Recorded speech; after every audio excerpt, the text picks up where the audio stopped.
ourselves is another strange thing, isn't it? To be, Absolutely. for example, chased by zombies, or unaccountably finding unaccountably finding ourselves naked at a bus stop with no obvious reason for that. And they all seem so absolutely realistic.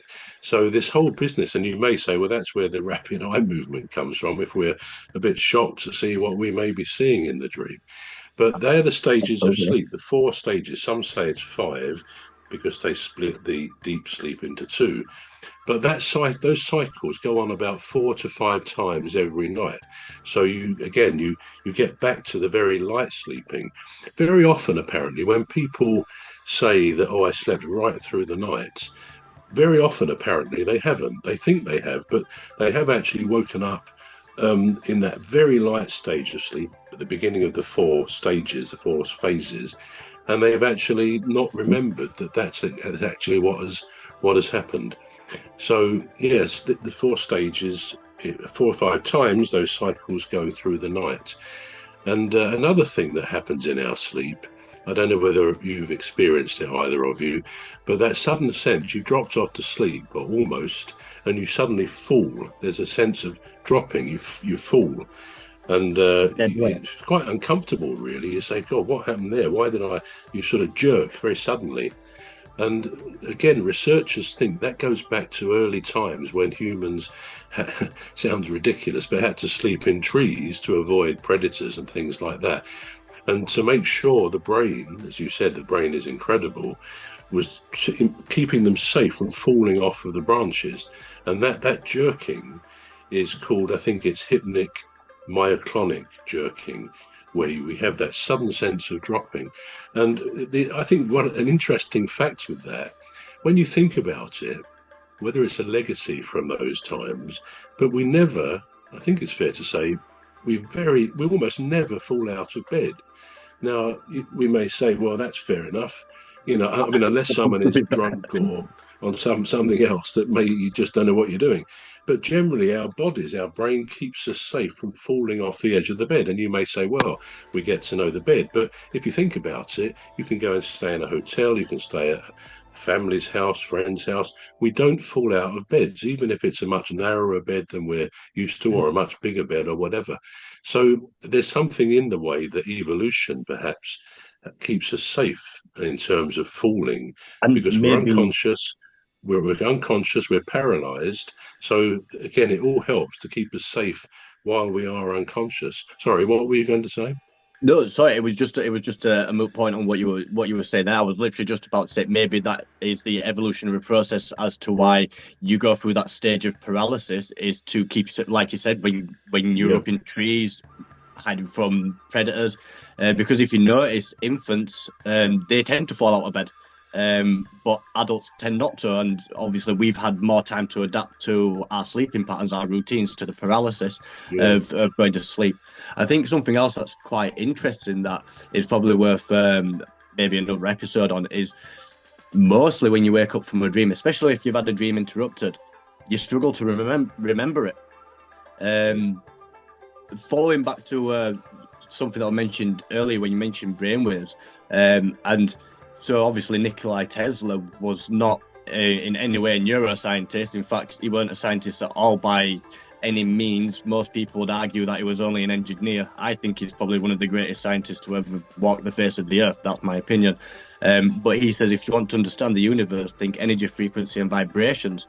And what are brainwaves? It's energy, it's frequency, it's vibrations. And if you can think in the likes of energy, frequency, and vibrations, then almost anything is possible, really. Mm, mm.